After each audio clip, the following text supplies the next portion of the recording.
republic for which it stands, one nation, under God, indivisible, with liberty and justice for all.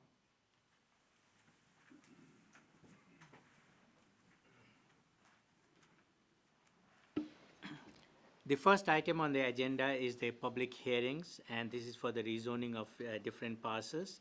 And Phil Mangis is going to take care of this Okay. part of the discussion. So the way the public hearing is going to work, granted, as you see, there's some agendas up there if everyone wants to look. We have the rezoning of 2 parcels at the end of Pondview Drive. Sorry, let me put my mic on so y'all can hear me. Hello. Okay. So we have 2 parcels at the end of Pondview Drive that are looking to be rezoned R3. So the way it's going to be is I'm going to ask the developers that are interested in the rezoning to speak, and then once they give their opinion, then I can open up to the public. Alrighty. So Wendy, if you want to unmute yourself and explain to everyone.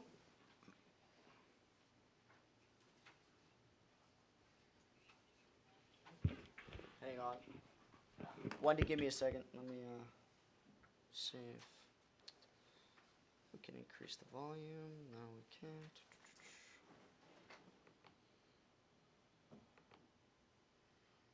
It's at 100. Sorry for the technical delay.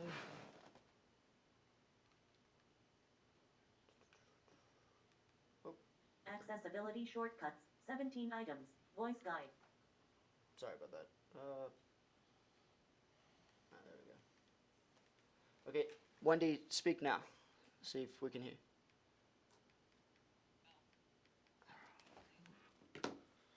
Why is this? Try now. Okay. How about now? Try now. Okay. For some reason, my volume is not working.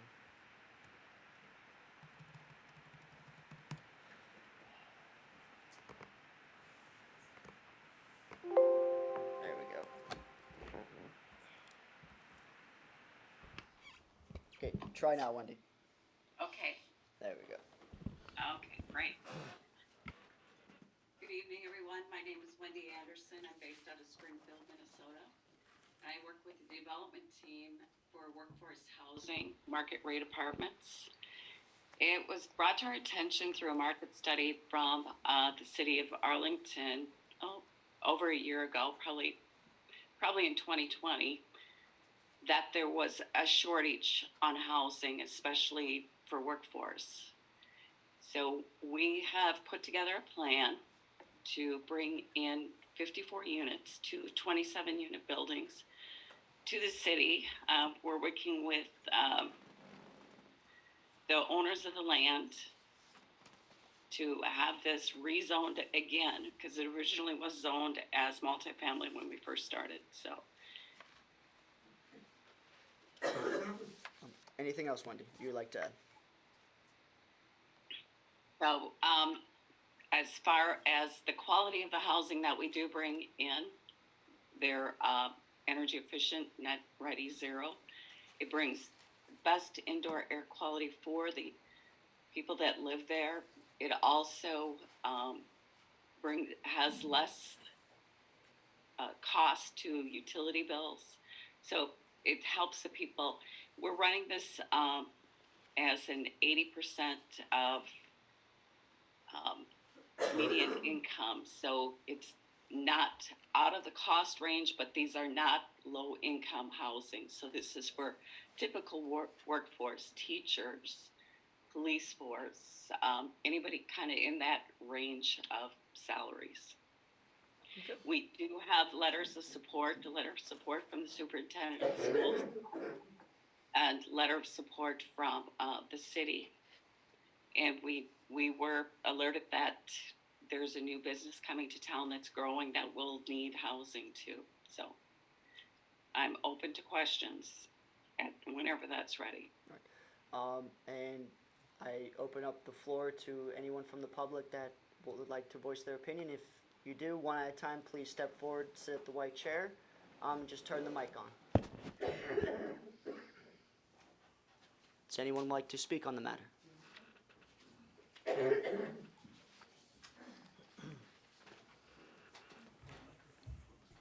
Thank you. Hi. Press the oh, is it on? This Okay. one? Yes, it is Yeah, on. it's green. Thank you. Hi, my name is Lisa. I live on Frenzel Drive along with many others here. And we have questions on this new apartment building, which I understand is 2 of them now, as far as where exactly it's going to be located and what roads will allow access to the building for people to drive in and out of the apartment complex. So to answer that, they're going to be at the end of Pondview Drive, the cul-de-sac area. The 2 parcels right there, that is where the apartment units are going to be. So they'll be accessed from Pondview Drive. Okay, so Pondview Drive actually goes down Frenzel Drive. It doesn't have any other access out unless the city is looking to expand those streets. Let me Is there pull a up plan for that? Let me pull up the zoning map because it would just to make it easier to show everyone.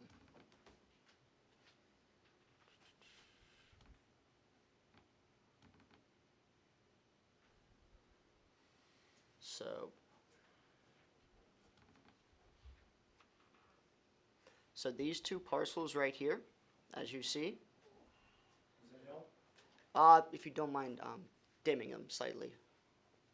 So it would be these 2 parcels here. Okay, That that's what I would- thought. Yeah. Okay. So- And from what I understand, and Wendy, you can correct me if I'm wrong, but they would be looking to access the apartments. They would be coming off that cul-de-sac Okay. region. Okay, Right. so right now, And, there is no, oh, go ahead. Another developer is on too, so if he wants to add anything. Don?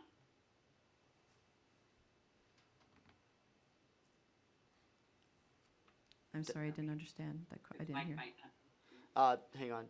One of the developers might add some. Don, you are muted. Just to let you know. Sorry, I do apologize. Okay, so Can you try unmuting him? I don't have the authority do to that, do okay. that. Yeah. Oh, okay, just go ahead. Okay. So it would be the cul-de-sac from what I understand. Yes, these 2 there. So continuing what you were saying. Okay, so I just noticed that those are, the one on the left is actually landlocked, other than a real little corner. So it is behind 3, 1 existing house and 2 more plots that will be building houses.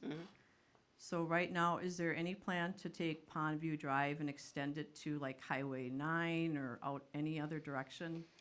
No, it will not be. It will Okay. just be access to those there is no plan on extending the road or anything like that. Okay, so we have concerns living on Frenzel Drive that all the traffic will be going down our road. And with 27 units, and first of all, we're all for apartment buildings in Arlington. We're glad that we're expanding housing. That's awesome. We're just concerned about it going into our neighborhood. It's landlocked, it's right in the middle of a residential neighborhood. It's all new houses, new development, I get that. But the only access is on our street on Frenzel Drive. Right now, that street is not very wide. If somebody has any kind of birthday party or something, you have a person parked across the street from each other, you can only fit 1 car down there at a time.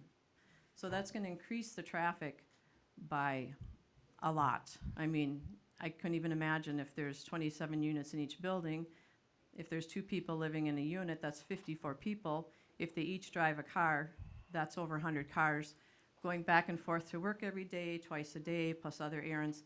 That's a lot of traffic down our street, a residential street. It would be nice to see an apartment building in Arlington that has access to main highways, like Main Street, Highway 9.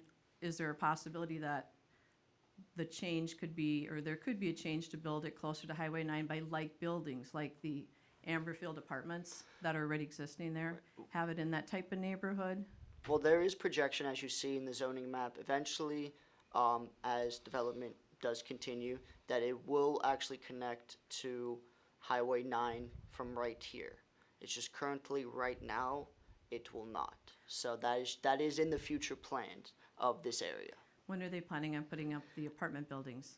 How soon? That is something that is to be determined. Wendy, if you could chime in, I'm not sure. I didn't hear the question. How soon, you're asking how soon they're gonna How build it? soon, yeah. Yeah, how before- soon are they going to build the apartment units? Don, did you were you unmuted? Did you want to talk to that?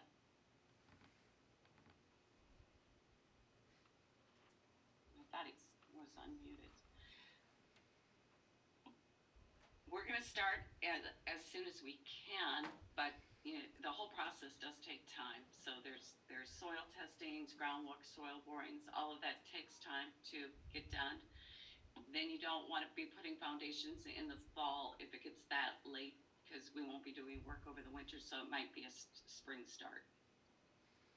Okay, so my concern is it's taken 15 years from the start of the whole development to start phase one. My husband has been living out there 15 years, and now I guess there is a little bit of a housing, market going on where they're building. But it could take till phase three is done or phase two to be really going before they put in the highway and extend that out to, or put in the Pondview Road to extend out to the highway. That's gonna be a huge bottleneck for our street and for our residents until that phase expands, and if there's any timeline, I don't know how fast the builders would be putting up and doing phase two, and then there's always phase three. I mean, just saying it took 15 years to get it booming now, last year was the first they started building houses.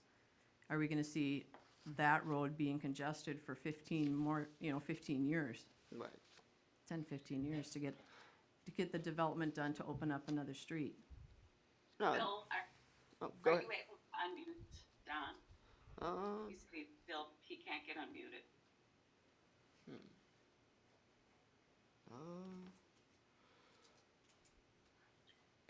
He's on mine. On yours, he's unmuted.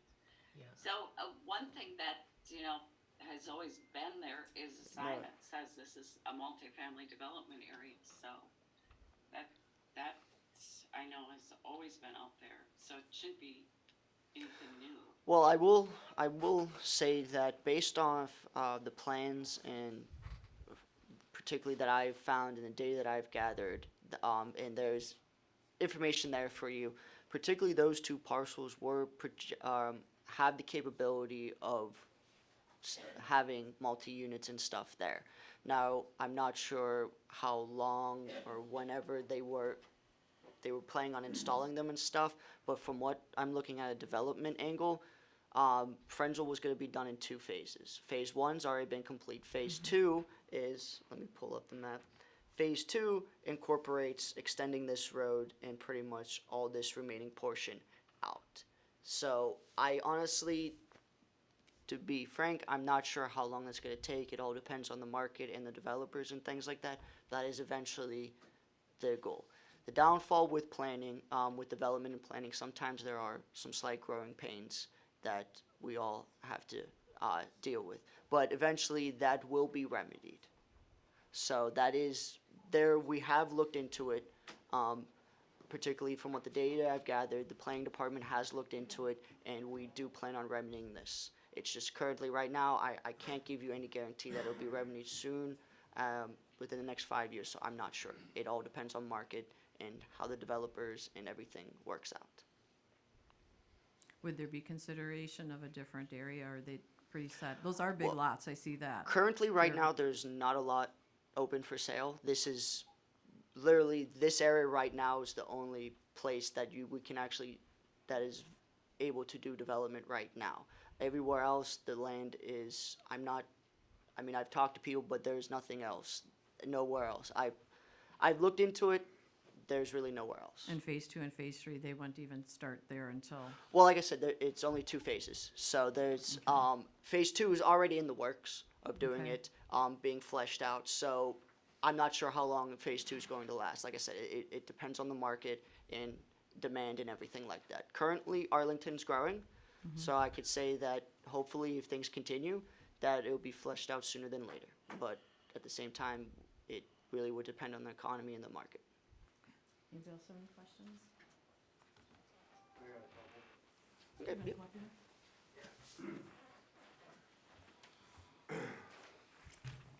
Like my wife was saying, that street is narrow. You put a car on each side, you maybe can get one vehicle down it. And you guys want to bring in 100 more vehicles? And in the wintertime, we're usually the last street to get blown out of snow. and it's windy out there on that end of town, and you're down to one lane already, just from the snow blowing over. So, I mean, and you're gonna put another 100 more vehicles in there? Well, this is something that will need to be discussed with council and everything as we move forward. Obviously, they're given that if those 54 units do go in there, there will be a higher demand to make sure that the road is taken care of and everything like that. So, it's something that we would need to address. Right, but, you know, there's, how many new houses out there? We got some new people here in our block. I don't think they would've built or bought a house out there if they knew this was coming. And I wouldn't have. I've tried to buy a lot out there for, I don't know, probably 10 years, the lot next to my house. And they wouldn't sell it to me because I want to put another garage on it. And I couldn't do that because they want to keep it all looking housing, not apartment buildings, houses. It's a residential area for families. We got new young couples that just moved in, spent $300,000 on their places, and now you're gonna put an apartment building back there? I mean, I don't really think that's fair to all of us, is my thought. I mean, I was the first house out there. 15 years ago. It took 15 years to get the rest of these houses out there. I mean, I'm glad there's apartment buildings coming in too, but like I said, you need a easier access off of Highway 9 or 5 or something that all this traffic ain't going down that little street. Cause there's little kids running around. New families. Right. That's my concern. And as I stated, it is in the plans while that development is going for us to have access to County Road 9. I wish I could say it could be an overnight thing, but when it comes to development, it takes time. It's really what it is. This is currently just a growing pain that we would, as the city, would have to assess, and then moving forward, as things keep projecting the way they are, we will be able to expand that and relieve that congestion and your concern. I could, I understand where you're coming from, but like the other apartments that are by Highway 9 there, that street there is 14 feet wider than ours. 14 feet. Well, and also, this would be something that we would need to discuss as moving forward with development, but given the size of it, there's not necessarily any guarantee that there would be 100 parking spaces or so, 100 cars coming through. It really, the car volume would be limited to the amount of parking spaces that would be able to fit on those parcels. So I honestly, I can't say that there would be X amount, that many, but at the same time, it could be significantly less. Regardless, there is going to be a slight increase in traffic for the time being. And that we can work around ways to help remedy and try to relieve that pain for residents around there. Right, I understand that, but like I said, it took 15 years to get this development going, and it'll probably take another 15 to get the back one going. There's no water, sewer back there, gas, nothing, so. You know, and that's, if a guy's gotta put up with it for 15 years, that's a long time. Oh, right, and I mean, at the same time, you could be correct, but sometimes things fluctuate. It could be quicker, it could be sooner than 15 years or so. Currently, right now, the way development is projecting in town, it looks like that it's going to be sooner than later. Well, again, I feel that the street is too narrow for that much traffic. I don't care if it's 40, 50, 60 cars. It's just too much for that little street with a bunch of young families and their young kids. I mean, me and my wife don't got any young kids anymore, but we got grandkids, you know. And if you got cars parked on both sides and you got one lane and one of those little kids, which, you know, kids are kids. Mm-hmm. They run out in front. They don't got a fighting chance. Well, there are steps that we can take to help prevent that and everything like that, so we don't run into those issues. And The other thing is I can't imagine everybody's going to work at the same time, plus a lot of people now work remote a lot too. And it could be some, you know, overnighters working at the hospital, things like that too. So I would think that the traffic's gonna be jammed all at the same time every day. You know, like I said, it's a small street. Like I said, it's 14 feet narrow than another street from the other apartments. This apartment over here and the one down by us. Maybe we'll have to do something about the parking on the streets. I was curious, what, you said 15 years ago, or was that, what year did you move in there? Oh, 06? I was curious, cause I keep looking back at the development map from 04, and I'm just curious if no one ever showed you guys, anyone that, when their purposes. No, I don't think anybody showed it to all these new people that just bought houses out there either. Just out of curiosity. No. Alright. No, they said it was gonna be, what they told me is when the housing guy built my house, Dan Barrett, that it was all gonna be residential. And like I said, I've tried buying the next lot from Jim and Highland Developers or whatever, and they basically, they would have probably sold me a lot if I'd, you know, whatever, but the city wouldn't let me build another garage there because they wanted the house there. Because they want it to all look the same. A house and a garage, a house and a garage, a house and a garage. And at the I same mean- time, development does change and stuff over time, so whatever. How long ago was this, if you don't mind me asking? Well, when's the last time I tried to buy it, Jim? About 3 months ago? Okay, so, that, I mean, that also depends based on the developers as well, so I really can't speak to that, so, All right, anybody else got any questions? All right. yeah. Thank you, sir. I do apologize, I need to make a correction. When you step forward, if you can identify yourself, if you I'm don't mind. Chris Greider. I actually don't live on Frenzel, but I'm close. My question is, as a member whose family has over 100 units in the Twin Cities, the drawing that is given regarding these units over there shows 69 parking spots, of which a certain percentage must be maintained as handicap, taking your number down. An average unit, you have to allow for 2 parking spots. Where are those other cars gonna park? And what's the plan for that? I mean, that's a lot of cars going down there. That really is not designed for that, and obviously never was, due to the width of the street. Right, and with that, they can request for a variance to relieve for parking and stuff, but you do bring a valid point of where the other parking is, and Wendy, if you have anything, if you'd like to chime in, because I honestly will not be able to answer that, so. Yeah, well, that drawing was done to spec by a civil, and there may be a slight variance, but that would be a good question for Don, but he cannot get his, Oh, he could He try is, to figure out his sound. he is unmuted, so, And he's unmuted on his end too.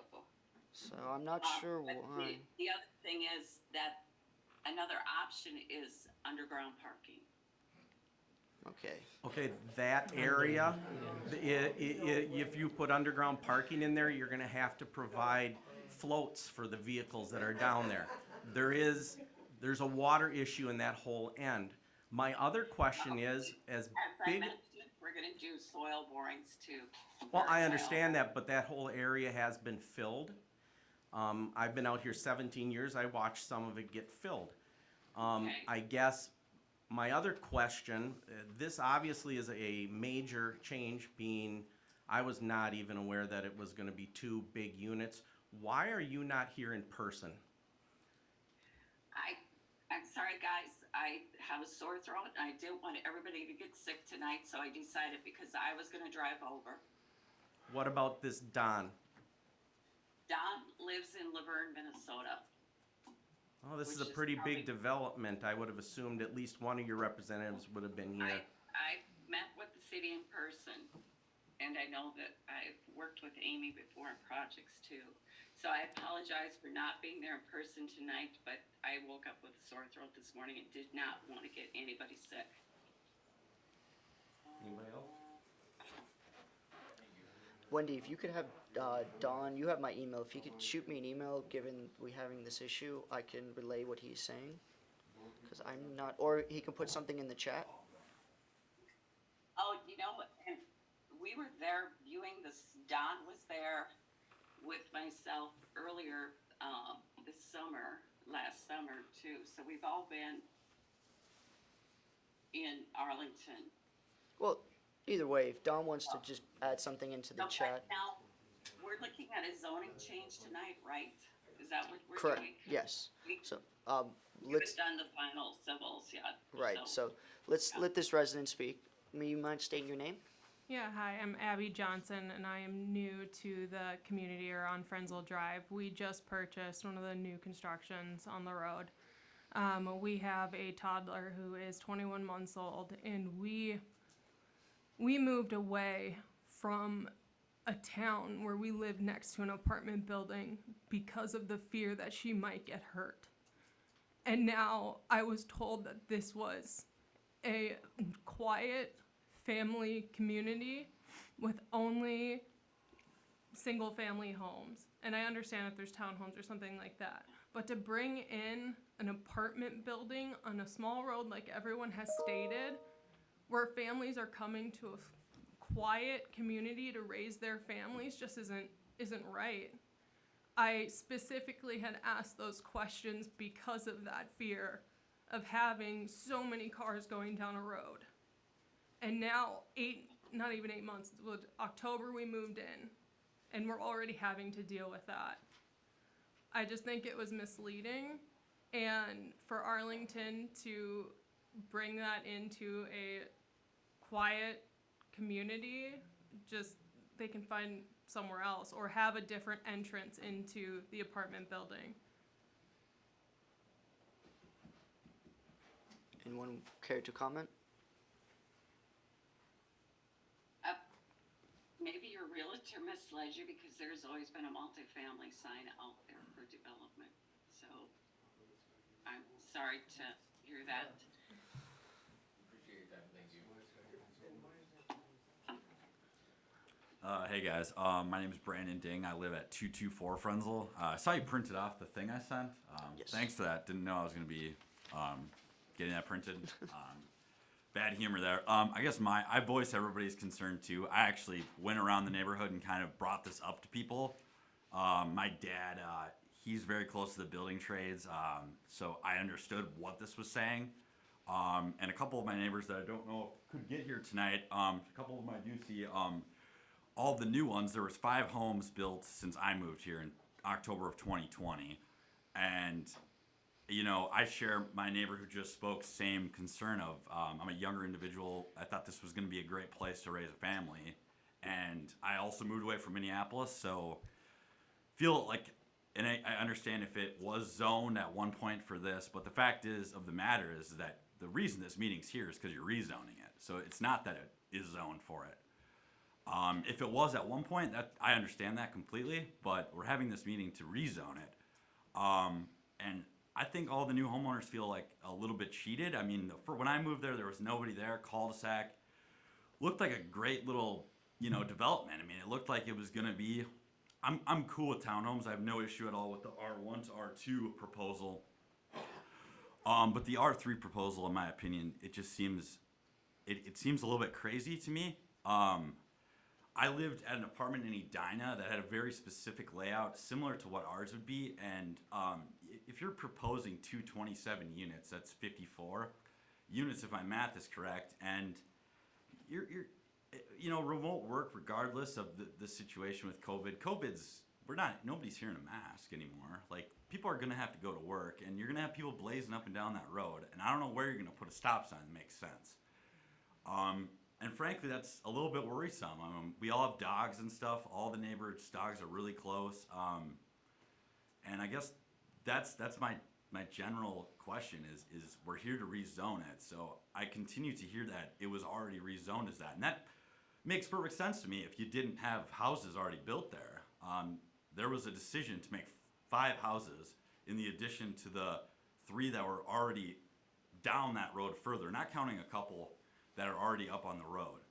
So I guess that's just my 2 cents on it.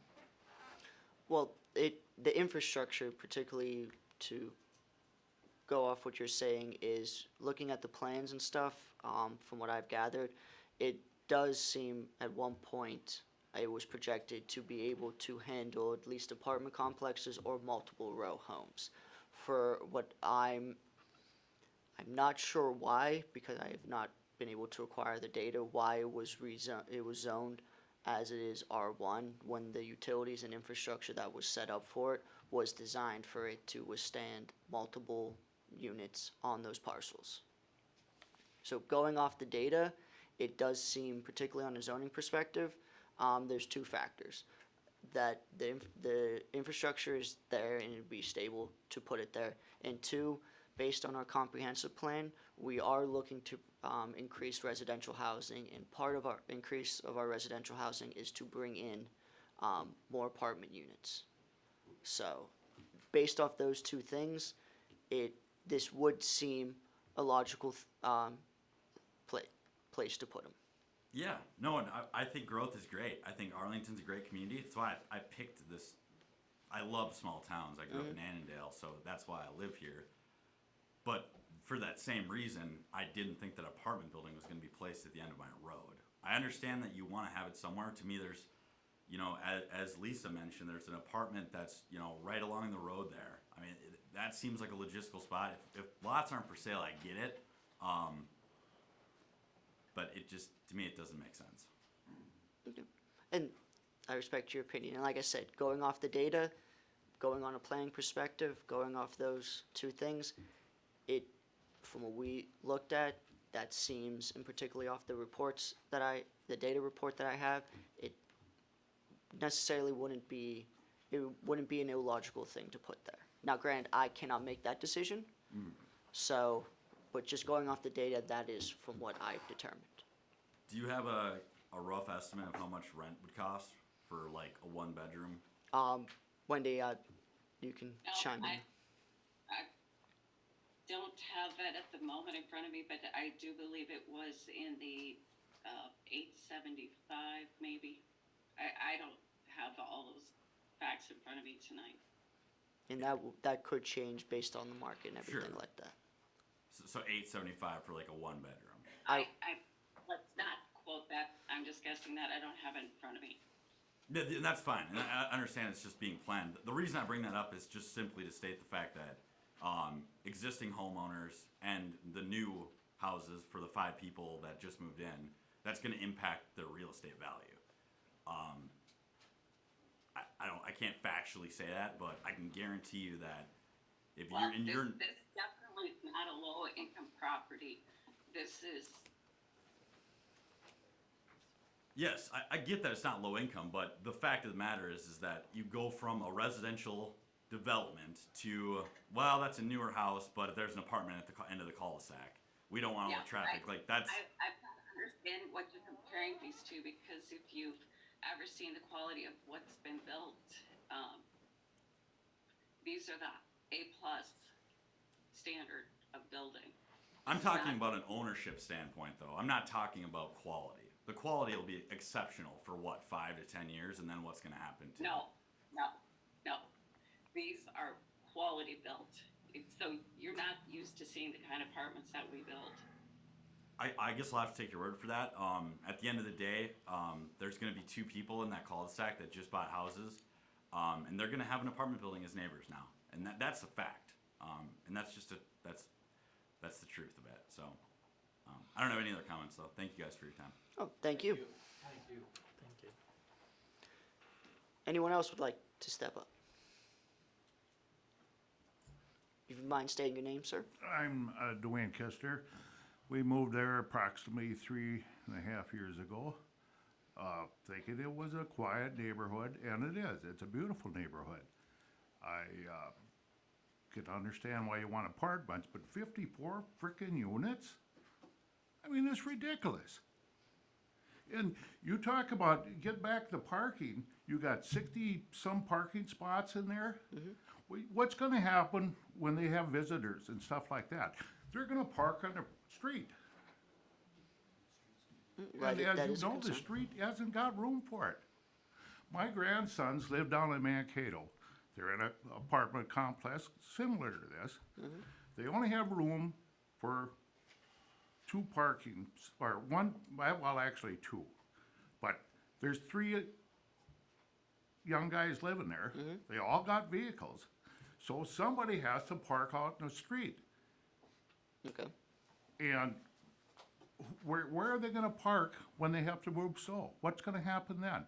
Or what happens when they have, somebody comes over there and they, you know, people have visitors Right, no, you're 100% with correct. 67 lot, or parking spots? They're gonna park on the street. That's the only place they're gonna have. And I can see maybe a smaller unit, but that's ridiculous. And besides, when I wanted to build a utility shed, I had to jump through hoops and follow this because this is the way it is.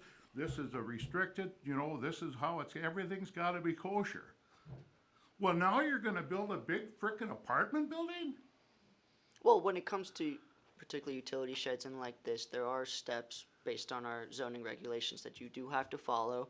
And if you're not, due to, we call them hardship variances, if you're not able to follow them, you can ask for a variance grant to do that. My utility shed had to be a certain color, it had to be this, it had to be that, it couldn't be odd looking or anything like that. Well, there are. So what's an apartment building gonna look like down there? Well, there are basic design standards that things do need to follow, and obviously that these apartments would be subjected to those as well as of other things as well, based off our code and regulations and things like that. And as far as this street extension, I'll be dead before that goes through, before they come in off of 9. Okay. Well, I can't answer for that. I mean, maybe, maybe not. It all depends on the growth of the town. Like I said before, there's really, I can't Well, like I guarantee. say, I'll be dead before that's Okay. done. I And- probably could guarantee that. Okay, and that's your opinion, sir, and I respect it.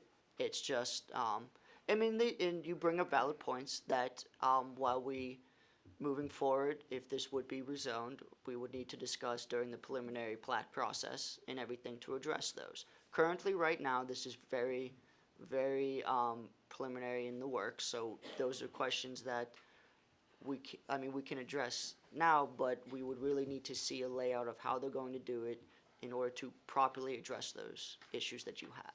Well, I think it's gonna bring up a lot of problems myself. And I can't say one way or the other because I do No, not. but once it's up, what are you gonna do? Well, we can take steps as the city, What steps are you gonna take? and like I said, I would You're have. gonna put a parking lot by the pond there or Well, something? I would need to see the plans on how they're going to do it in order to properly address it and to see what proper steps that we would need to take as the city, and therefore I would recommend those to city council. But I can't speculate. I can't guarantee anything, and I'm not gonna speculate on how it's going to go anything without actually That's right, having nobody plans. can speculate that. Right. And once it's up, you're Well, screwed. and we have a process where before it goes up, it has to go through a preliminary plat process where we would see drawings on how they would do it and everything, and we would need to have a public hearing on that. And from there, we would address it, and the public is welcome to voice concerns like you are now concerning it. And then from there, we would actually be able to give better answers for things like that. But currently, right now, we cannot because it's not in that process. It's not in that phase where. But once it gets to that stage, it's almost a done deal. No, not really. When the preliminary plat phase, the second step is from that is the final plat stage. So it's literally a 3-step process where if need be, it's a 2 to 3 step process where occasionally you might need to rezone the area, and then if you need to, you will rezone it. Then from there, you'll go through the preliminary plat process, which public hearing. The town can voice their opinions, residents and stuff. Then from there, they will go to do their edits and everything, and then we'll have the final plat process, where once the final plat process that is when they'll move forward to build and everything with developments like this. And I can understand the part having apartment buildings and stuff, but I do not think that's the place to put it myself. I mean, our street is a quiet little street. And that's why we moved there. That's why we bought the place. And I'm paying $3,600 a year taxes on that. And I want a quiet neighborhood. Oh, and I respect that and I understand that. And And there are kids. There's more kids coming all the time, you know? And my concern is also is that parking. There's not near enough parking lots there. okay, no, and that's a valid concern. Like I said, once once we move if we move forward in the phasing process, that is something that we will need to address, as well as there's many other things that would need to be addressed, and that is definitely one of them. At the same time as also how would we handle the streets, particularly with traffic and things like that. It might require us to do studies and things like that on a city level, which we can assess when we would get to that phase. But right now, I can't guarantee you anything or state anything because we have not moved forward with that. So, but I can tell you that there will be process in order to address these concerns, because given my experience dealing and playing and stuff, these are valid concerns. And this is a residential area. I understand that this is a residential area, and we're looking to put in multi-units there, and that will cause some issues, you know, and at the same time it will cause some growing pains for us developing, and could cause some minor issues in the short term, which we will need to address. And I wish I could give you anything more, but that we're really not at that stage. Well, just think about that parking situation though. There's a husband and a wife in each apartment. Mm-hmm. How many cars is that? Well, And where are they gonna park? They're gonna end up on the street, I'll guarantee you. and like I said, I can And sit it here and doesn't repeat take it. a whole big study to figure that out. Well, Common I didn't sense say it will would do take a whole big study. I mean, it would just take me to gather data and stuff like that, just a minor study to address how can we address the situation that you're bringing up. It's not going to take long. I mean, we're a small city. It's not like we're dealing with 350,000 people where I would have to have like 2 or 3 people on it. We're a small town. Bringing in something like this, it's easy to do a simple traffic study. I've done those in the past, so it wouldn't be no more than probably a page or 2 or something, or maybe 4, but it would just be something that we would have to gather data on and see and address it as is, if we move forward with it. Well, we'll see what happens. Yeah, and I thank you for your input. Thank you. Anyone else would like to address the committee? Oh. Can you please state your name, miss? My name is Mary Kister. We live on the edge of town. We're the ones that have the pond and the shop right next to. I don't know who owns that other pond. Is that city property or is that Sefker or? There's 2 ponds there. Oh, that's Yeah, city this owned right where here, miss, this is city owned right there. Okay. Anyway, I'm just here to make a comment because we've lived there 32 years now.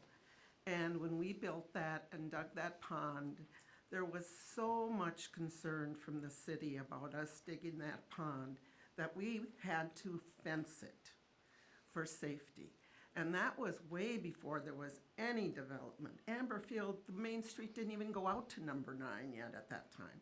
But they were so concerned about that pond being there and kids accessing it that we had to fence it. And luckily that went away, and next thing you know, there's a pond right behind ours, and didn't know anything about it till it was there.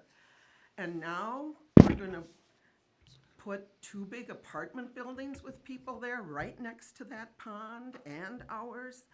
We have had in earlier times children coming up as time has gone and development has come out, and that's fine, except it is a concern liability-wise, and we could put up a fence again and fence it off and keep people out.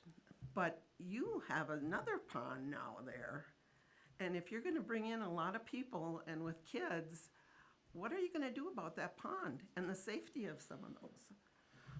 Like I said, 30 years ago, it was such a concern that we had to fence our pond when there was no development at all out that way. I too, I'm glad Arlington is growing. I have no problems with the development out there, but to put 2 big apartment buildings in that spot just doesn't make sense to me either. And I just think you should think about the pond situation and children and people and space there as well. And that's the only comment I have. Well, to address your comment, that is something that we would need to look into, particularly the pond. I'm not sure, there could be many reasons why they required you to fence your pond in. I would honestly have to look at to see why they did it, what was the reasoning for it. I can't speak to that, but I can speak. Oh, I know, we had the city out there, it was, Well- it was agreement we did, that's bygone. Right, but to speak to. That's not my, I'm just bringing up the concern. Right, and- Because there was such a concern at that time about safety, that now that you've got the city pond there, that should be your concern. Well, no, is what I'm saying. it is a concern. It is, particularly as the planning and zoning administrator, that is a concern of mine, particularly public health and safety and being a nuisance and all those things. So it is something that we would need to look into. Currently, right now, we haven't moved forward with actually it being in this next phase, as I told the gentleman before you. Once, if it would move to the preliminary plat phase, then that would be something that we would look into and address those concerns. Okay, like I said, I just wanted to comment. Oh, thank you. Appreciate your comment.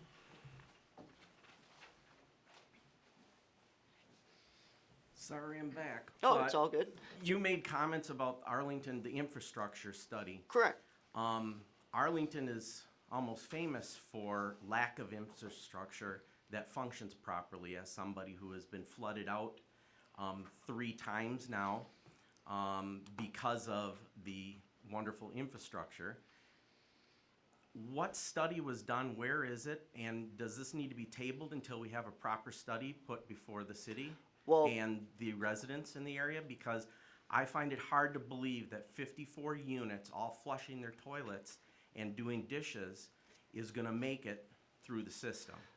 And from when I talked to People Services, for which they provide this, I did talk to the head of People Services. They did say that it is capable of handling that. Now, if we would need to move, and this is just from the conversation we had and the information that he's provided me, that it is capable of handling that. Now, So there is no study that's been done No, to no, verify that, because if- I've been told that it's capable for the sewer system to handle the water that goes behind my house, and I've had 3 feet of water up against my house. Right, and 3 times. if I did say study, I do apologize. I did not mean study. Based on the plans that were presented to me, that's what I should have said. Based on the plans that were presented to me and the conversations I had with People Services, they have informed me that we are capable, based on our infrastructure, to handle that. Now, speaking to your property, I would honestly have to talk to People Services concerning that. I don't know that situation, to be honest with you. Part of what comes from there is a line that comes from over in Frenzel down onto the drains behind my home. Okay. Okay? I've seen the whole layout of the sewer, and several years ago it was supposed to have been addressed. However, we changed city administrators in Arlington the way some people change, the color of the living room. It's ridiculous, the way it's being handled.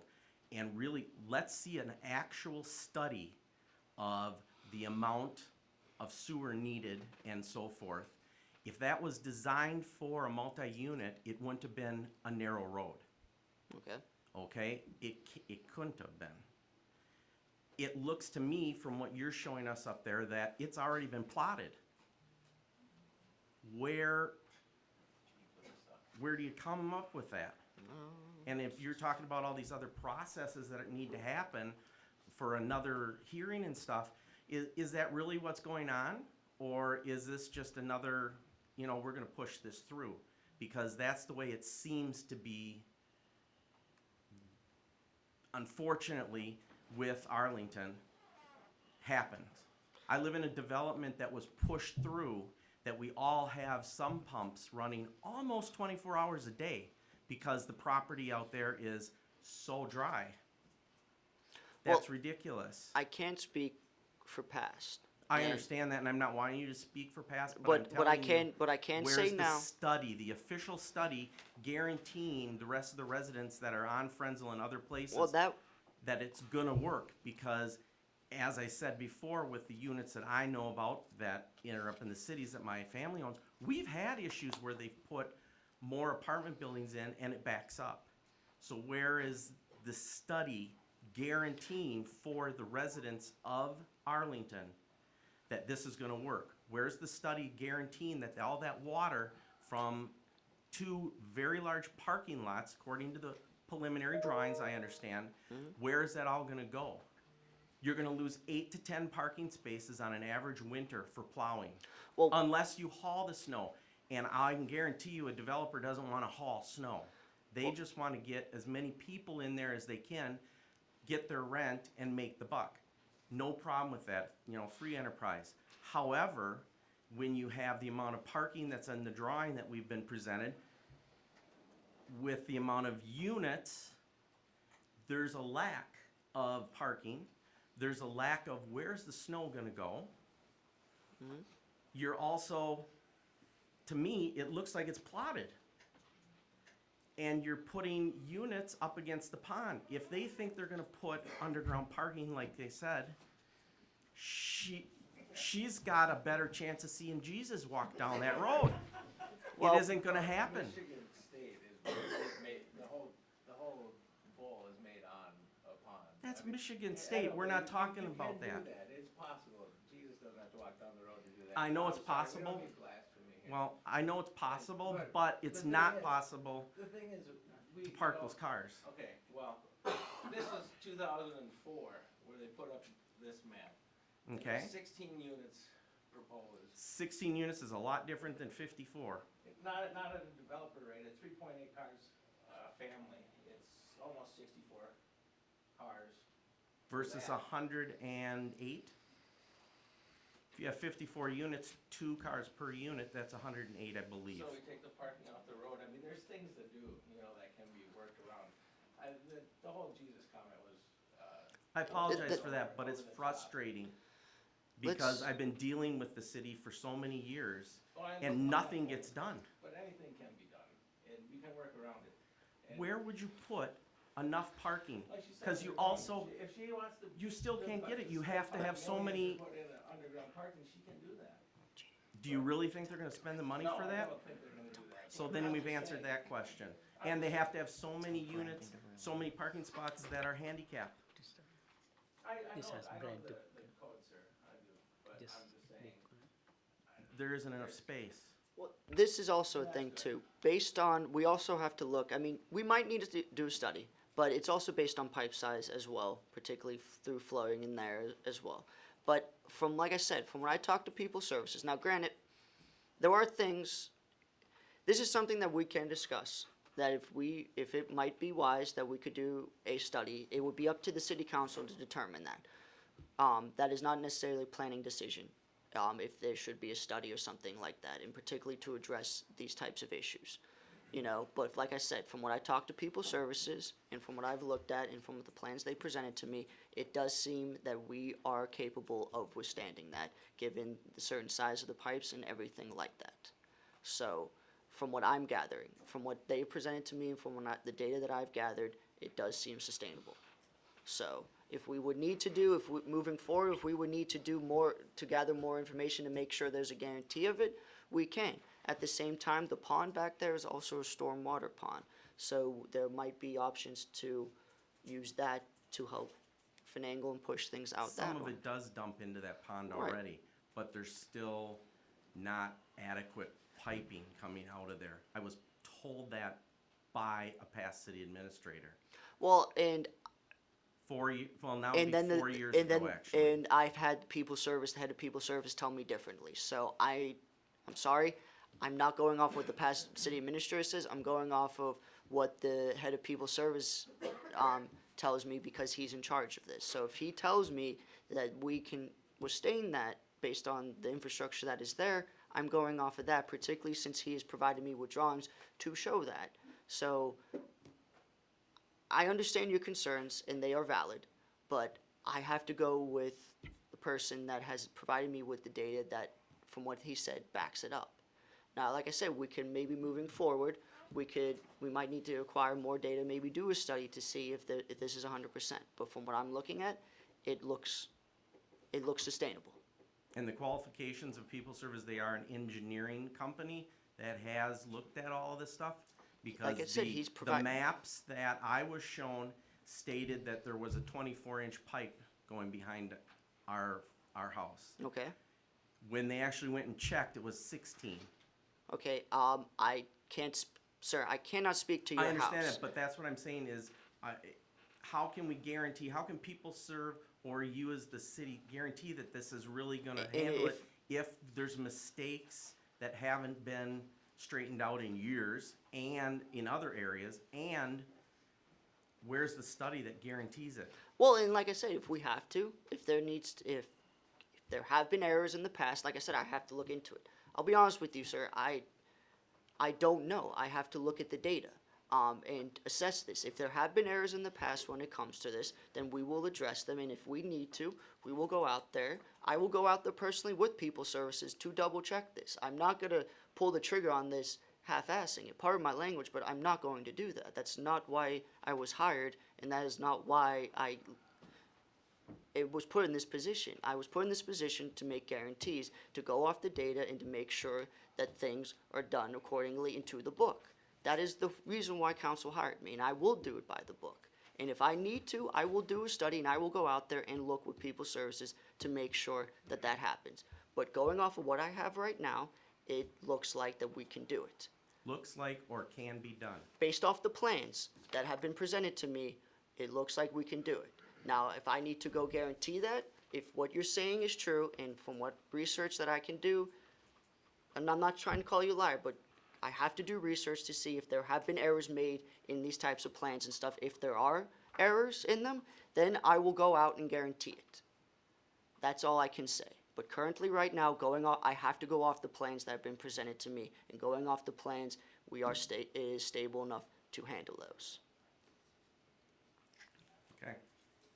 Thank you. No problem. Thank you for your input. Would anyone else like to comment? I got one more comment. Oh, yeah, go right ahead. Hi, I'm Brian Mellop. What would it take for us to get a petition going? How many people would it take to take? I would have to look at Minnesota statute on how many X amount of people to petition it. I don't know off the top of my head, since I'm not that familiar with Minnesota statute. I mean, roughly how many people you think it would take in Arlington? I honestly don't know. Could we do it though? No, you could do a petition if Okay. you want to, and you could present it to city Alright. council. Because with this, it will go, that type of petition will go in front of city council, and then they would assess it from there. I mean, obviously, this is a two-step process, this rezoning. I mean, if we would pass it here, then it would have to go to city council to get approved. That's final approval. So if you guys want to do a petition, But if I got enough people against it, that's a big factor. council Okay. could take that into We'll account. get everybody in Arlington side. Okay. Does anyone else have any other comments? Nope, no, thank you. Anyone else? I just have a quick question. If it passes, planning and zoning, will we be notified? Yes, it was Okay. like what I did today. We will notify you guys when the city council hearing is, and then you guys are more than willing to come there and voice your opinions as well.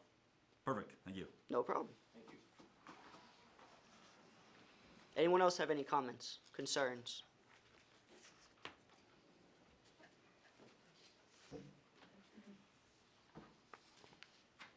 Mind stating your name, sir? Sorry, I keep. Doug Miller, and I own a bunch of the lots out there, and when we bought them, we were told they're single-family residents. And I know you said they were zoned R3 years ago. We were never seen that when we bought these lots. Never told that.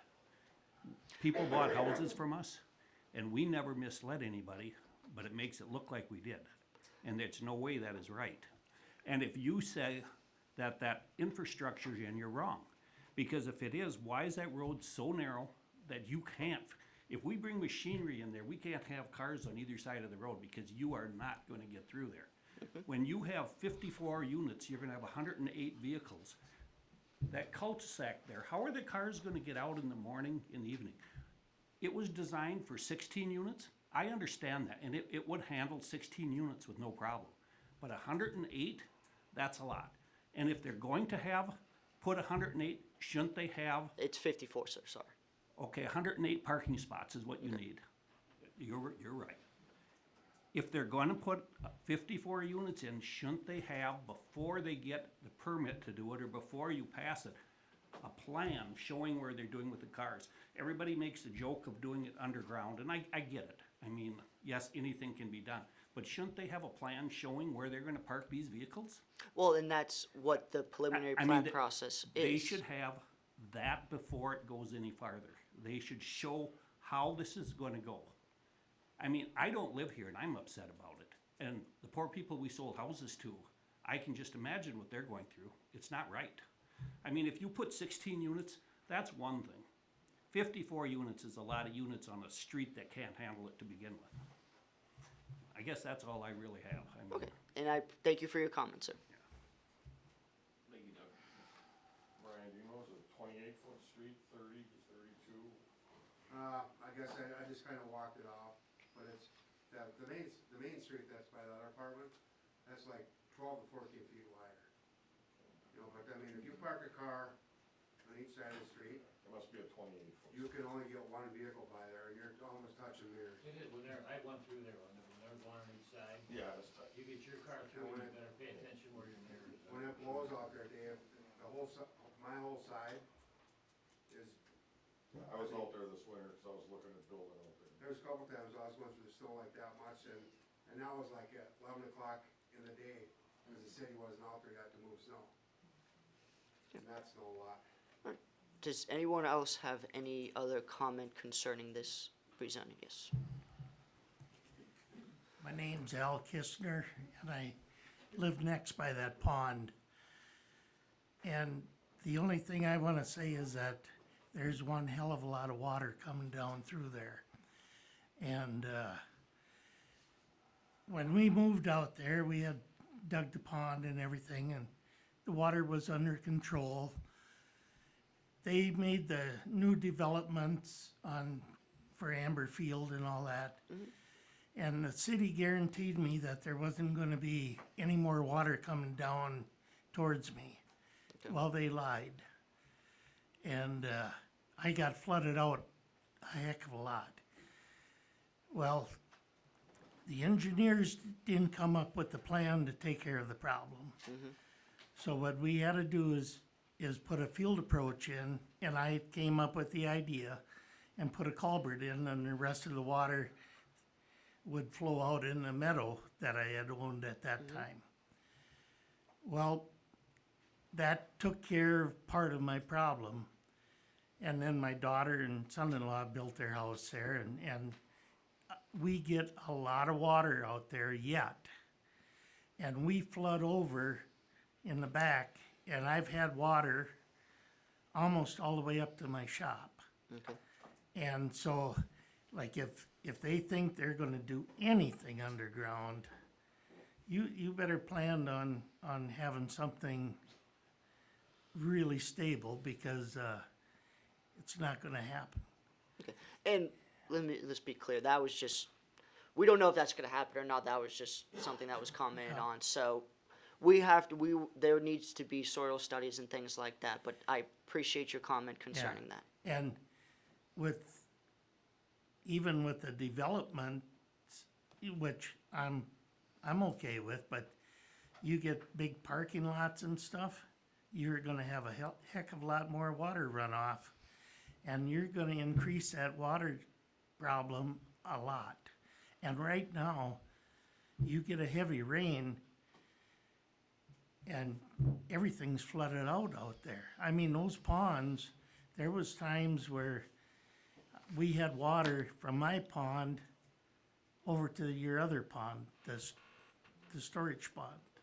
So you better be careful. Oh, And- right. And that's something that obviously we will need to address and things like that. Yeah. And like I said, we're still in the very precursors of this, so there will need to be, this is not like an overnight thing. Yeah. So I'm glad that that everyone has voiced their concerns concerning this, because this does bring to light many things. But just that you take special attention to the water, because there's one heck of a lot of water going through that area. Will do. Duly noted. Thank you. Thank you. Okay. Anybody else have a comment before we close this portion of the public hearing and move forward. Going once? Going twice? Okay, so, do you care if I move? Okay, so the next public hearing is going to be for the rezoning of pretty much this pond area that the city owns, and that would be rezoned R3, and that obviously would depend on if the two parcels that we've discussed would be rezoned R3 as well. And does anyone have any comment on that, the pond being rezoned R3? Anybody? Okay, and then moving forward, the remainder of the rezonings, let me pull up the map just to show everybody. So the remainder of the rezonings is to zone everything in gray here, except these two parcels R2. And the reasoning for that is pretty much, it would not change anything residentially speaking. They would still allow residential homes, but what it would allow would be the developers to develop twin homes or things like that, or the capability, if the parcel is big enough, which based on the sizes, I don't see it happening, they could create row homes up to 6, townhomes up to 6 attached. But beyond that, it does not change anything residential. Yes? Why do you wanna zone that R2? Um, We own them lots, and we don't want them zoned R2. Okay, the one developers that have submitted a, rezoning thing, they own majority of the lots, which they would request that be rezoned. The majority of the lots. They own good section right here and stuff, so based off pretty much the data and everything that No, we own them now. you own these lots right here. We bought 4 of them. We bought everything down there except the 2 they're trying to rezone, so they don't own them. Okay, based off what I've talked to the county, Miller Homes does not own those. We own them, we haven't closed on them, paperwork's done. Okay, did that happen in the last couple days? Because I've been, Last week. okay,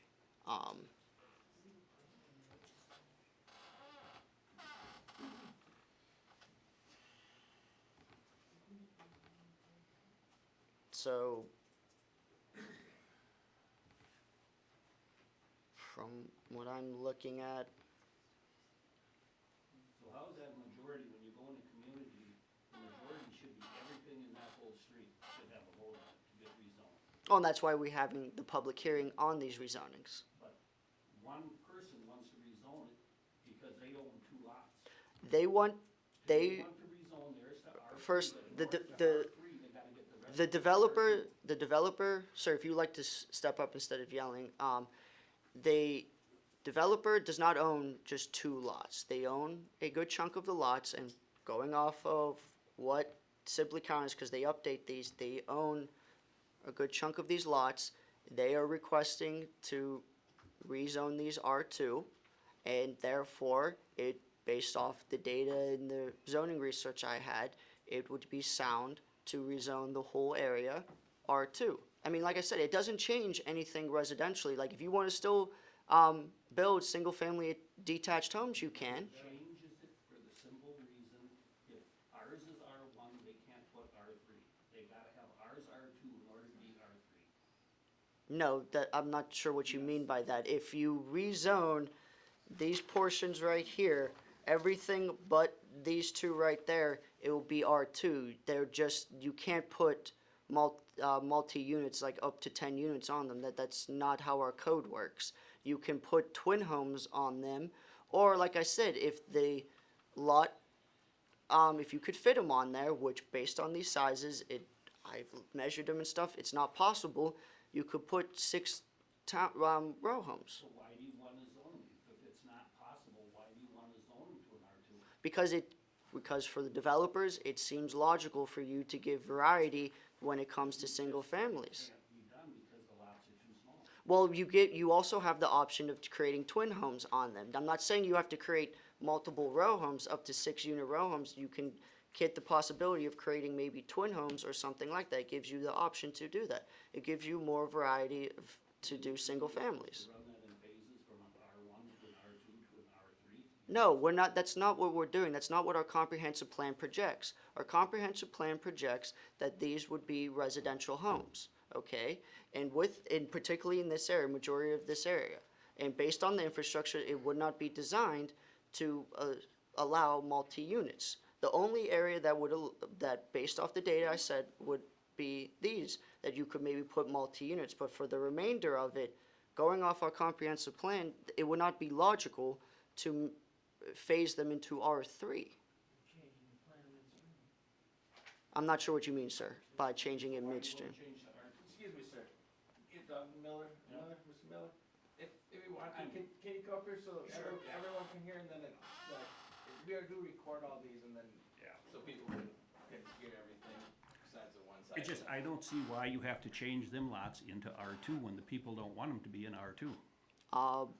To my understanding, does anyone have, you're the only person I've talked to that's really had an objection to that being R2.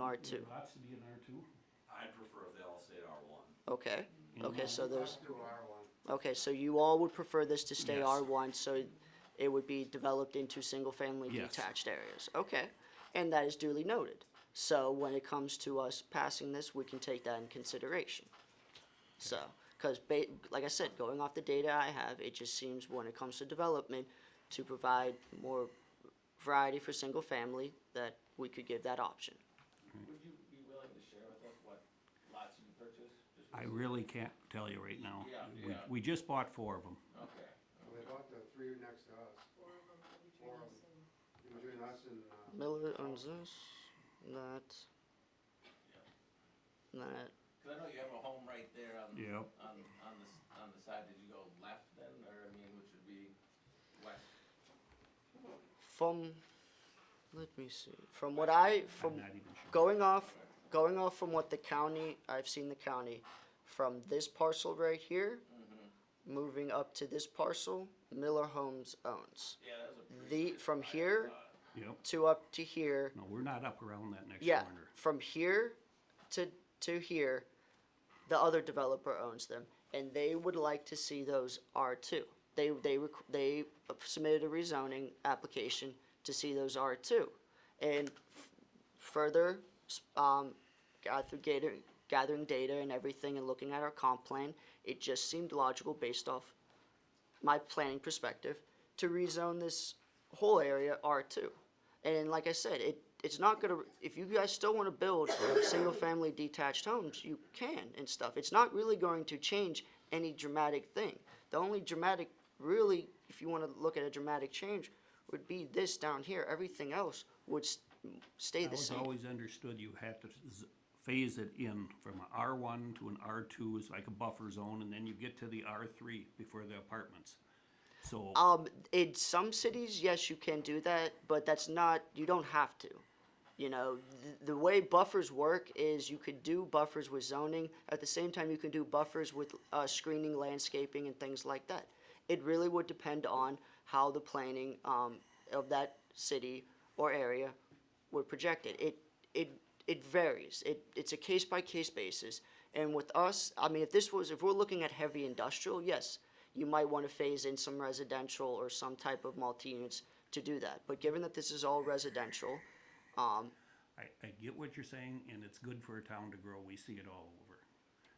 But the way that's getting set in there, because that street, I've never seen a street that narrow. I don't know what the width is, but I know when I try and haul equipment, if there's any cars on there, you have a hard time. And normally, you can have a car on each side and take 2 lanes and go through. You can't do it on that street. I mean, it is narrow. and based off my experience in construction, like I said, you're not really, at worst, you're gonna put in, based on the size of these lots, at worst, you're gonna put in a twin home. I don't see that being as much of an impact as Well, putting in and I know 54s. everybody here is just because they don't want R3. I mean, that's just the way it is. Well, right, and I understand that. I completely get that you guys, I You think know, and if everyone's it wasn't- evidently clear. Like you said, that 16 unit, I don't think too many people, they probably not prefer it, but they're not gonna bitch so much about it. Right, and But if- when you're talking 54 units, that's a big complex. Well, I mean, it what- really is. Sir, we're not talking about that anymore, because that we're talking But about it's the all R2. together. I mean, Well, this is the thing, even if you would want 16 units, if you guys were okay with 16 units being on those two parcels, you would still have to rezone it R3. It does not matter. Even if you zoned it R2, you can only allow 6 units on each parcel, which would be 12. So regardless if you guys were okay with 16, that would still have to be R3. But the major point right now that we're talking about Well, this I hearing know. is the R2. Yeah. And I'm sorry, but Yep, we're that's done fine. talking about the R3. I would say I don't want mine zoned R2. And thank you for your input. Does anyone else have any concerns or questions when it comes to the R2 rezoning of those parcels? I guess I just have a quick comment because how did you say it? You said that it was the plan. It seems logical. Well, based off our comprehensive plan, it seems that if we rezone it R2, that it would help give, like I said, a variety for the future development to at most do twin homes. It seems like a logical approach. Sure. I guess just again, I'm new. I've only been here since October 2020, but I mean, Miller Homes has just built 5 houses since mine was built. So they basically built 5 houses in the span of a year. Right. COVID, wood was insane, lumber that is. I spent $4,000 on my wood fence. So this whole notion that this just sounds like you're trying to throw in an apartment. You're trying to just get multifamilies, and it's growth. I get it. To me, it just seems like a cash grab. Well, It does. In- It's blanketly R2s. So now my neighbors across. R2 is not multi-unit. It's not. I understand what an R2 could be. It could be a townhome. But my neighbors across the street, with the proposal here, they would just have a townhome pop up out of nowhere. And then the poor lady who moved in at the end of the cul-de-sac in an R1 lives in the same house that I do. And I know we're not talking about the R3, but there's going to be, and I don't know what you consider landscaping and screening. Are you going to throw like 30-foot pine trees? Like, what, are you just going to plant 6 new trees and call it screening? I mean, that poor lady's going to have an apartment complex behind her house. Right. If you guys had a house where an apartment complex got built behind it, Look, it seems a little bit of a stretch. We're The whole plan broadly, again, I know we're talking about R2s, but it seems like the R2s is just kind of so that the R3 part is just kind of thrown in. and it's not that. I can tell you from what I've gathered and everything, literally based off these lot sizes and everything, you won't be able to put townhomes. Like, the only way a townhome would exist if there was multiple in a row. At worst, like I said, I don't know if it's even logical if the developer could do it. They might be able to fit on 1 or 2 of these parcels a twin home. It's just moving forward, particularly with the demand of housing and the way our comp plan is, it would seem logical to at least give the developers the variety in order to create the possibility of twin homes. You know, there's the only way, looking at this and going off our code, the only way you're going to have townhomes, i.e. row homes, as they're also called, is where the 54 units is being proposed. And that's it. But beyond this, it's just, like I said, it's just giving the developers more variety to see if they maybe could fit 2 units on one thing just to help expand housing and things like that. It's not I'm not doing this for a cash grab type thing. That's not how I operate, and that's not how I've done. My track record would prove that's not the type of planner and person I am. I grew up in construction. I grew up in this game. I understand it very well. I'm doing this to help try to expand the town with trying to minimize as much growing pains as possible. And also to help at the same time encourage development in these areas. And from my experience dealing with developers, they like a little bit of variety. I can't speak for all developers. I mean, granted, they're all different, but giving them the option of variety helps bringing in stuff, and particularly if we can give them a little bit more variety when it comes to single-family homes, I think it would be a good thing. Now, that's just my perspective, and I do appreciate your input and your concerns on it. No, thanks for hearing me. I guess just speaking for Miller Homes, I mean, you just heard they don't want it to be rezoned R2, so Right. that kind of is counterintuitive point. But I understand your thought process. Thank you. No problem. Anyone else like to speak? Yes, sir.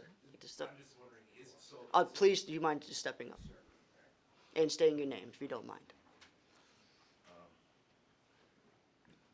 Andy Eccleston. I was just wondering, so is it a majority that is requesting this, or is it not a majority? Well, one of the developers that owns majority of the parcels is requesting it. So it is the majority of the parcel owners who are requesting it? Correct.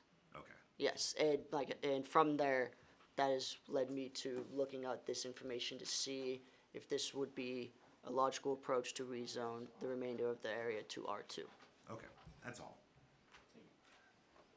Any other questions or concerns for this? Oh, yeah. Well, what you have up there all plotted out, those aren't even lots yet. No, this is what Sibley So County. that tells you majority of lots, because those aren't even lotted. Well, this is the way the county has plotted them out. This is what the parcels look like. Supposedly look like, but it's not plotted out. Well, there There's is no if streets, there's no shut-offs, there's no curbs, it's not plotted. well, if they would, like, let's say if they would do development, they would have to follow these. There are dimensions But they aren't done, so they aren't majority lots up there. the land is owned by The land is owned, the lots aren't plotted out. based on the county's thing. These are plotted out. This is what the county has plotted them out as. So if I take a okay.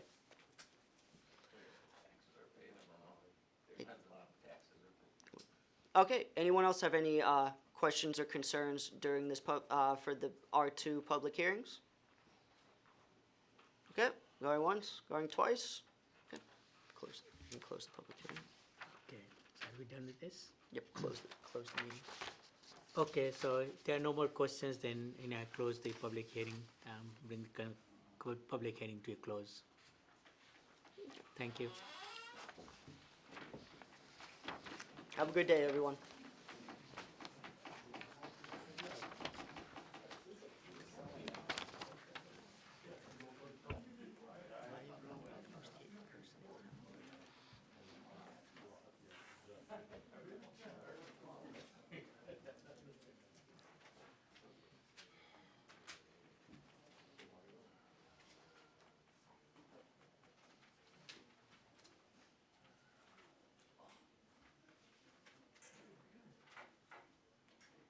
Okay, so with that, we will move on to the approved agenda. If anyone has any concerns.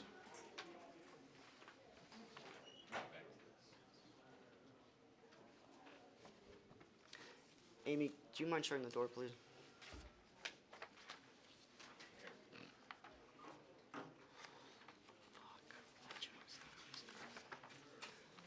Okay, anyone like to add any additions or anything? Sorry, Joe, you need to be the one saying this.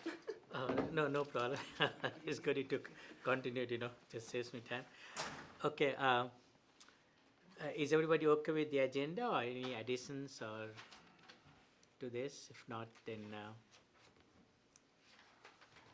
make a motion to approve the agenda. okay, okay. Hang on. Motion, second, okay. Okay, the fifth item on the agenda is to approve the minutes of March 3rd meeting. So if anybody has any comments on this, please let us know.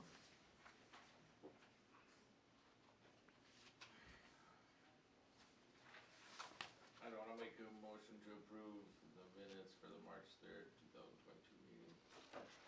Okay, anyone second? Second.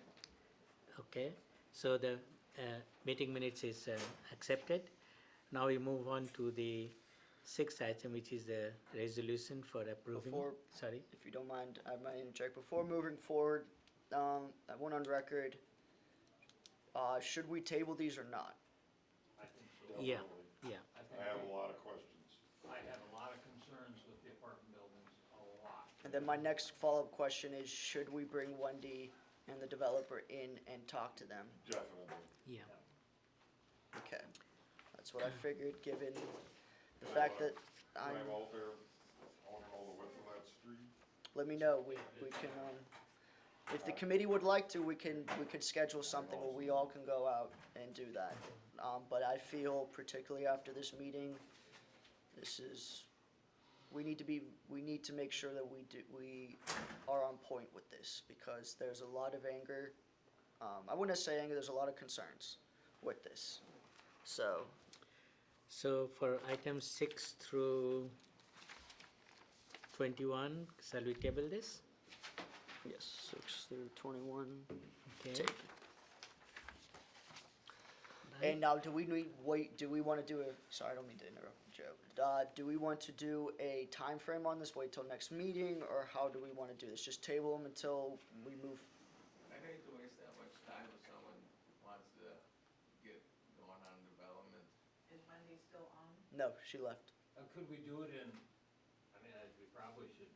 We would need They to could be here in 2 weeks. We would need a special meeting for this, is everyone's okay with it? Have a special meeting, and So- get it done with. Okay.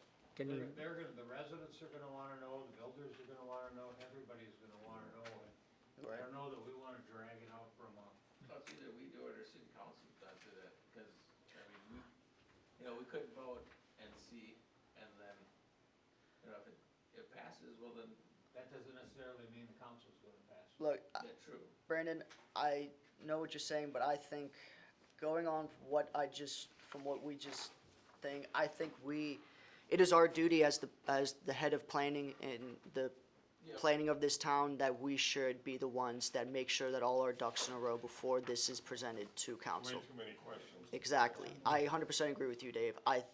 Because even as they were asking it, I couldn't answer them, and that to me makes me uncomfortable. So, I would, like I said, I would recommend we make a motion to table these, maybe do a special meeting.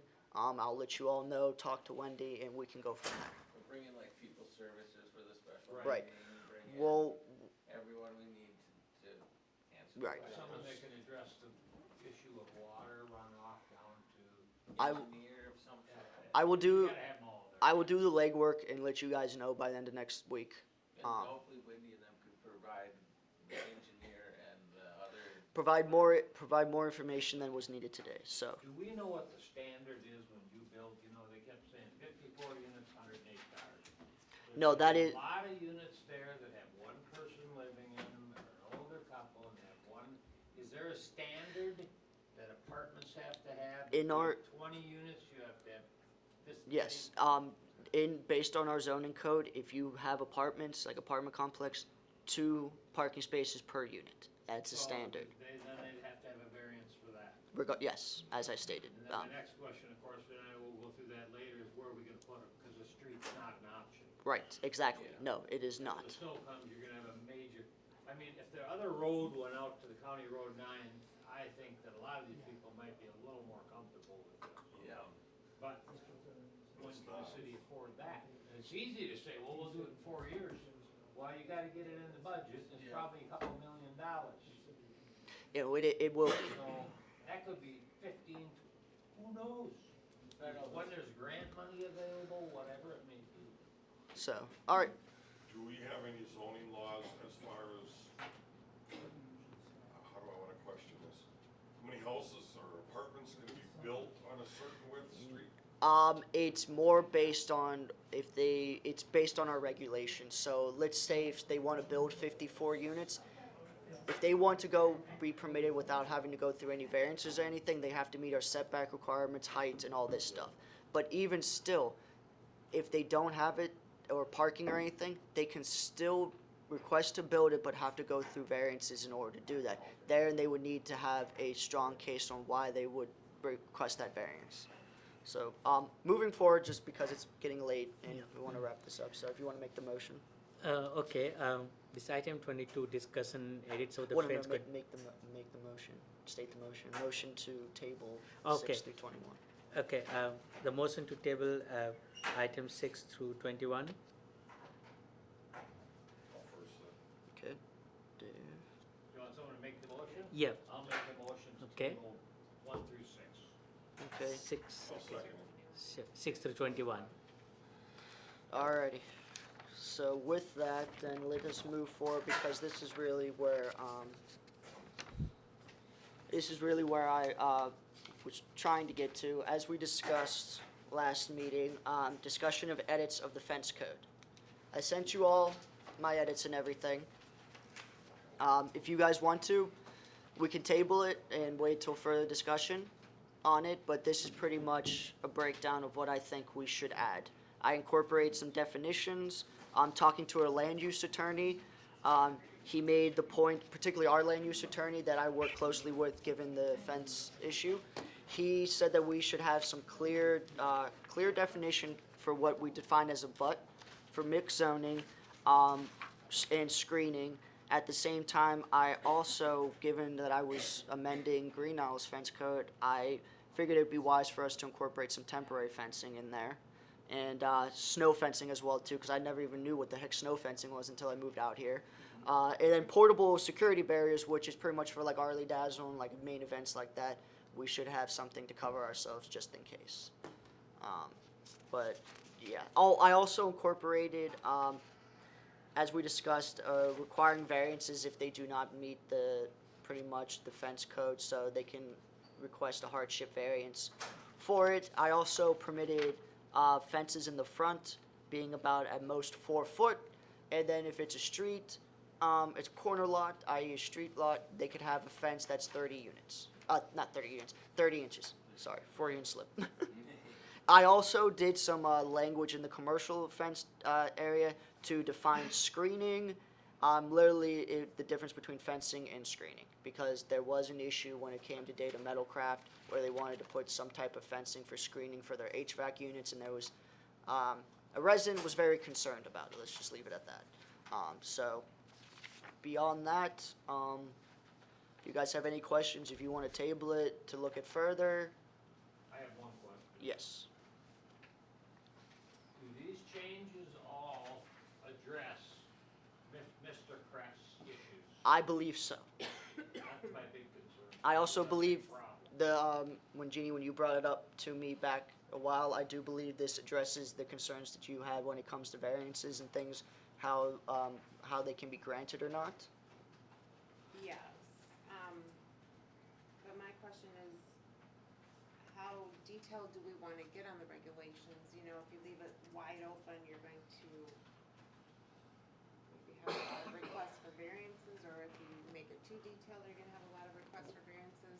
And that's a valid point. I think You know, there's a lot of things that could be addressed, you know, the opacity of it, if you want to allow chain link in the front, or if you're allowing chain link, it must be vinyl coated, or do we want all maintenance free?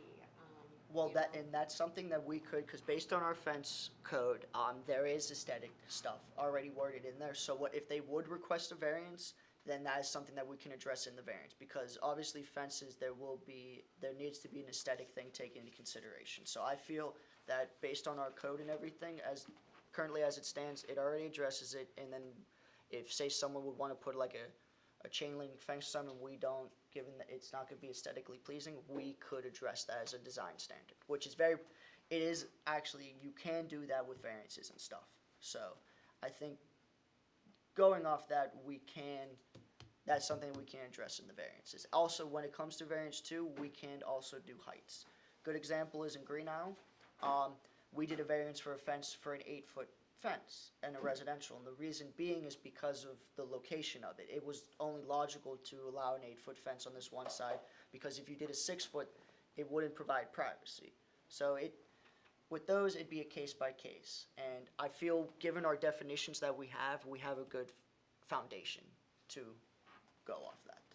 I agree with her too, it's like the being able to see through it, or visibility is very, you know, especially on the corners and stuff like Right. that. And if they would, particularly if they would want something higher than a 30, because from my studies with fences and stuff, anything lower than 30 inches or lower, it's not going to create visibility issues, even if it's chain link or private, like solid. But anything higher can create those issues. So that is something that they would need to request a variance for, and then we can address from there. Gotcha, good. Because that would also require me to go out and look at visibilities, which I would be taking pictures and things like that. Yeah, because I mean, just thinking on my own, and I don't know that I would even do a fence now anymore. But the 30 inches, I'm on a corner lot, 30 inches is only as high, what's the point of it, That's a you short know? one. Yeah, yeah, If it's for your dog, the dog's gonna jump. yeah. Right, It's gonna crawl The over. neighbor dog is gonna jump in. And, Um, right, you are But you know, the one thing, and maybe this is addressed, through your main fence point, but on the corner lots, like for mine, I was proposing like 36 to 48 inch, but it would be scalloped. And then measuring my site triangle, I was well beyond, I had a greater site triangle than what was required. Okay. So, well, that is also actually in our zoning code. There is a site triangle already put in there. So if you're well beyond that, if you already meet that, then there shouldn't be. But You then, weren't. but then by this being 30 inches, I would have to pay the $275 to request it to be. No, that's a valid point, and this is actually something that we might want to address further and incorporate the fence code into our zoning code, so it would follow. Because, like, let's say this was in our zoning code, the fence portion. You could, we could change the language somewhat where it would, particularly in a residential area, if it meets the site triangle, you won't need a variance for it, because based on that zoning district, boom, you're good. So I think that's actually, I'm glad you brought that up, because I was thinking that, I just thought of it, I didn't know if it was a good idea, but now you mention it and talking out, that we might want to incorporate this in our zoning code, given that we already do the zoning review. I do land use permits already, it has a zoning review, so we might want to put that in there. Now, that would be something that I would have to, if you guys are okay with it, I can bring it up to council on my updates and ask for a request to make a motion to incorporate this chapter into the P&Z code, if you all are okay with it. Because I don't believe we don't need a motion to do that. I got this in advance, so I read through it. Yeah, I had to reread it because I read through it about a month ago. Yes, I do apply. I think like it the should site- be in the zoning I like the section sightline stuff, but yeah. instead of a separate. Right, and Jeannie, I think you're 100% correct on that. I think we should incorporate this. The more I'm looking at this, and the more I'm just absorbing this and working on another code for Green Isle, it just makes logical sense for us to put this in there. Because we would be covered. We don't have to create all this extra language and everything. If it's in there, I have maybe add 1 or 2 sentences for to saying that it has to, whatever zoning district it is, and it has to also follow those set things, you know. Keep it, like, we want to keep it simple, as we always stressed here. We want to keep our code simple. Well, and it was really confusing when I was going through it, because I read through the zoning section, and according to that, it made it sound like I could have my fence, but then there was this separate standalone chapter that said, no, you can't. So it's like, Right. I didn't have a clue what was going on. And that's something we're gonna curb. And so with that, I will introduce that to council with the idea of putting this in the code, if everyone's okay with that. I agree. Yeah. Yeah, I think that's it should fine. be in the zoning section. Alright, and yeah. just to plow through this, because this is gonna be quick, discussion on outdoor parking and storage is the same as the fencing. We need to incorporate this in the zoning code. This is in, for some odd reason, this is in our chapter 6 nuisance thing, which if you actually read it, from what I sent you all, let me pull it up if I still have it open.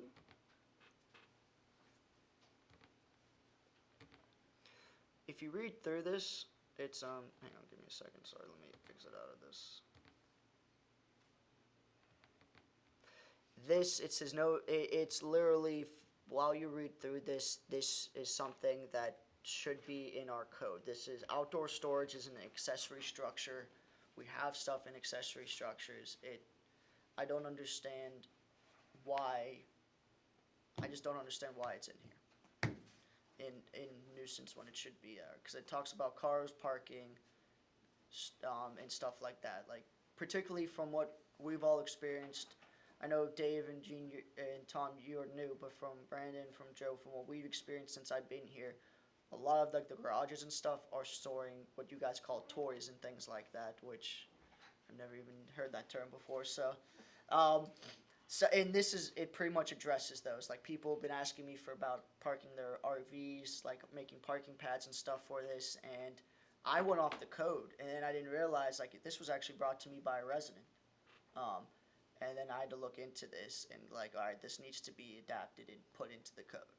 So I think we should incorporate this into the code, which I will also bring up to council. Be like, hey, these are these two things that we need to incorporate into our code, because it just doesn't make sense why they're not, when they are zoning issues. But if anyone has any opinion on that, please let me know. So they're parking outside is saying it's in the code for nuisances, but it's not actually in. It's in the city chapter, for nuisances, but it's not in our zoning code, when we have our own parking regulations and The standards. only question I was, did we take it out for some reason? Because I remember. I don't know. I honestly, There's a lot for parking stuff across the street, and then I stopped getting letters, and I just thought maybe.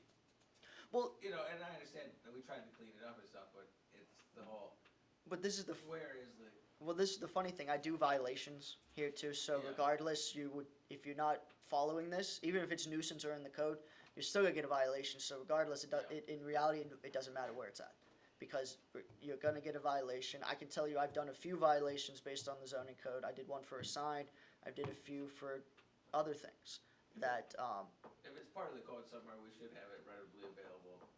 right. In the planning and zoning, probably everybody, I guess. And particularly since we do address parking already in our code, it doesn't make sense why we don't have outdoor parking and storage. We also address storage in there too, not incorporated. It just, I don't know why it is, but I'm still looking to see if there's any justification, which I will bring to you all. But right now, I'm just letting council, it's more of just letting council know that this is what P&Z's thinking of what we're gonna do. We'll present something to them. And then, moving forward, tiny homes. The council is looking into create affordable housing, Dave, as you know. And one option, particularly at EDA, one person recommended tiny homes. So I was asked to create a tiny home policy. And as you all saw, it's a draft. I need to go back to the drawing table. I gotta talk to Darren, our building official, on this, because I don't know what the heck to do. This seems to be more of a it seems to be focused more on a building code thing where we're gonna have to design it from there. I'm also in talks with the department, MnDOT, on this too, because they have certain things. I'm still waiting for a call back. I gotta follow up with them tomorrow. But this is just letting you guys know what is going on, and we're gonna most likely end up making a policy for this, so we can address it and everything. It's gonna be similar to the administrator exception, as you all, I'm not sure, Tom and Dave and Gene, you're not aware of this. We create administrator exception, which is kind of like, it's not in our code, but it's like an index where as long as you meet certain things, you'll be exempt from getting a variance and things like that. And pretty much tiny homes are gonna be relatively the same as long as they meet those. Other than that, moving forward to information on PUDs and overlay districts. I just wanted to provide you guys with some information because I know we've been talking about it. Good news is I found information on Danny Wheeler's property. I found a resolution for his PUD and his application. So I will create a little report on it for you guys, hopefully by next meeting or following that. So this is currently in the works. Right now as you saw, I was juggling all this stuff, so right now the code is kind of on limbo right now because I'm trying to figure out PUDs, general regulations, and things like that, and all this type of nonsense is popping up. So, a lot going on. Hopefully, in the next month or two, we will be able to, I'll have a couple sections done for you. Got nothing Okay. else. Any questions, any further discussions, anything? If not, I ask for a motion to adjourn. Oh, sorry. I have one question. What do you guys think of tiny homes? I think good. Well, I know a lot of cities that they won't allow them. Some allow them, some don't. Yeah. And if you guys aren't for them, once I present the policy, once I make a final draft of the policy, I will present it to you guys. And if you're not okay with it, I will let council know, and it'd be up to them. But if we deny it, I will let We council. have nothing right now. There is nothing on our books for If having. I came in tomorrow and wanted a permit for a tiny home, you You'd have to give it to me? Don't make my life miserable now. I just- That's why we No. need rules. You wouldn't give it to them? That's something I would actually have to bring to council because it's something that P and Z, it's one of those rare cases that this is something that I could not make a decision as administrator given there's no policy, so council would have to set precedent. Okay, that's good, thank you. Okay, A motion for- call, yeah, motion to, okay.